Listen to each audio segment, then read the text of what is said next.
Hey, Xiomy here. So today is day 9 of Bookmas, and today's topic for discussion is top 9 books that you read that were published in 2016. So the first book that I'm going to mention is The Unexpected Everything by Morgan Matson. I read this book a part of a readathon, which was the biannual bibliothon, because if not, I was not going to pick this book up.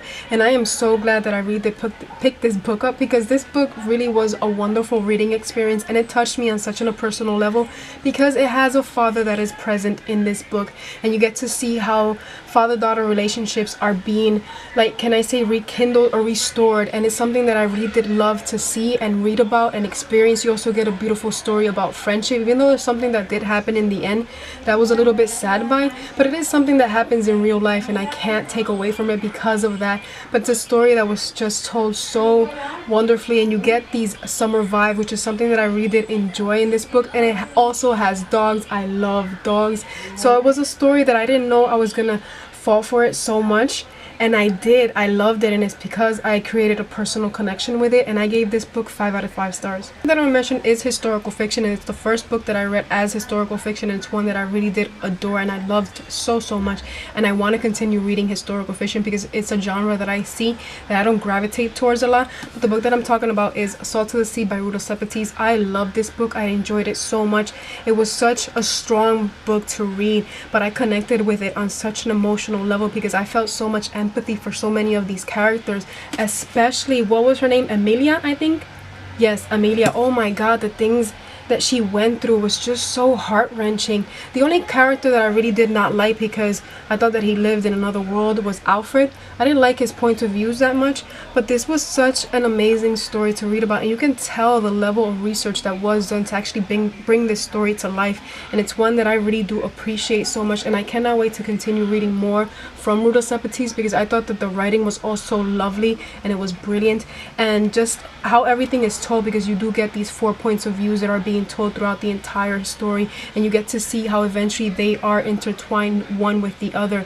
And it's just something that was amazing to read about, and I can't wait to read another one of her books, which was Between Shades of Grey, which also depicts World War II, and it is something that I really did enjoy reading about. I gave this book also 5 out of 5 stars. Next book that I want to mention is fantasy, and that is Truth Witch by Susan Dennard. I really did enjoy this book. It can be a little bit somewhat overwhelming because you have so many different kinds of witches that are being introduced into the book, and some of them lack in details, and that's one of the things that I really wanted to be introduced in this book, because you do have 2 specific witches that you are following, and they are friends. You have Safiya, which she is a truth witch, and she is highly acclaimed because truth witch really haven't been born in a long time. And you also have Isolde, and Isolde is a thread witch, and a thread witch can see the untethered bonds between people, and they go on this whirlwind adventure, and it's a story that's told very wonderfully. I loved it. I enjoyed it so much. There's one thing that I really did not like, especially, which was the romance that was brewing between certain characters, and the more I think about it, the more I want to deduct points because of that, because I gave this 4.8 stars, and the more I think about that, the more I want to take away. But everything else was just very well told, and the details were very amazing. I just want a little bit more details, so I do know that this is gonna have like 4 books in the series, so eventually throughout the series everything will get explained. But I can't wait for Wind Witch, because this really did end on somewhat of a cliffhanger, and I want to know what else is going to happen for these characters. The next 3 books I'm going to mention, I'm going to cheat a little bit because I have not been able to read them, but I really do want to read them, so that's why I'm going to mention them in this list. And I know I'm cheating a little bit, so I apologize for that, but I'm going to tell you the books. First one that I'm going to mention is Lady Midnight by Cassandra Clare. This is the Dark Artifices series, and some of the characters that were introduced in City of Heavenly Fire are introduced in this book, and I do know that some of the other characters are also in this book, but I really have not read this book because I have not finished Tales of the Shadowhunter Academy, so I really don't want to spoil myself, because I have been very good with Cassandra Clare's books. I have read every single one of them, and I don't want to read this one without having finished the Tales of the Shadowhunter Academy, because I am very loyal and very faithful to Cassandra Clare, just because I love her stories and her writing, especially in the Shadowhunter world. So I can't wait to pick this one up, and I hope that it does not disappoint. Next one I'm going to mention is one that I got a part of my Outcrate subscription box, and I really cannot wait to read it, and that is 3 Dark Crowns by Kendra Blake. What I do know about this story is that you have 3 triplets, and they have to fight to the death to claim their throne. What I do know know about them is that you do have magic in this book, and one of them is a naturalist, one of them is a poisoner, and the other one is an elemental. And basically they are thrown, I think, in a ring or something along the lines, and they have to fight to the death.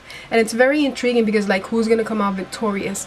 It's something that I want to read about, and like I want to see how the world building is in this book, so it's something that really does intrigue me. The next book that I'm gonna mention is one that I'm very hesitant towards because I read the 4th book in the installments and it just disappointed me so much. So this one I'm just gonna mention it because I have it, and I was like, well, let me at least give it a little spot to actually mention it. And the one that I'm talking about is Empire of Storm by Sarah J Maas. I have so many problems with Queen of Shadows. It had so many inconsistencies. I don't know when I'm gonna pick this book up. Eventually I'm gonna pick it up because I do want to know how is it the series wraps up. But as of right now, I really do know that these are like books that I'm gonna read based on Sarah J Maas's books, just because I have so many opinions, but they fall in the unpopular opinions category. So I'm gonna leave this at that because I don't want to create controversy. Well, not right now anyways. Next 3 books that I'm going to mention, I'm also going to cheat because I have not been able to read them, yet alone purchase them, but I am going to mention them because I would have loved to read them in 2016, but eventually I will get to them. The first book that I'm going to mention is And I Darkened by Kirsten White. One thing that really did intrigue me about this book is because it is a gender swatch of Vlad the Impaler, and I do think that she is a very ruthless kind of character. So once I know that the character is going to be somewhat of an evil character, I will dive into the book because I want to know how everything is going to play out. The next book that I want to mention is This Savage Song by Victoria Schwab. I do know that this is dark urban fantasy. That's pretty much all I know about it, and I do know that there are kind of different monsters that are introduced in this book, and I'm really intrigued by that fact. I also do love urban fantasy, so I want to know how everything plays out. And the final book that I'm going to mention is Stalking Jack the Ripper by a author that I'm not going to mention because I do not want to butcher her name. I do know that her first name is Carrie. I don't know how to pronounce the other one, so we're going to leave it at that and play it safe. But I really am not the kind of person that gravitates toward mystery, and I want to start leaning towards that genre, so that's why I really want to pick this book up, and I think I'm going to pick it up in a readathon that's going to happen pretty soon. But what I do know about this book is that you have a 17-year-old girl who is the daughter of a lord, and she really has this secretive kind of life. It's like she likes to slip into her uncle's laboratory and study forensic science, and then one day this savagely mangled body appears, and it's like it immerses her into a world where she wants to investigate like the life of a serial killer. So it's really intriguing, and I really want to know a little bit more about it. And like I mentioned, I do want to dive more into mystery books. So those are all the 9 books that I read, would like to read, would like to purchase from 2016. That's it for my video. If you want to tell me which is your favorite book that you read in 2016, feel free with chit chat down below. But I want to thank you for watching, and until next time, peace.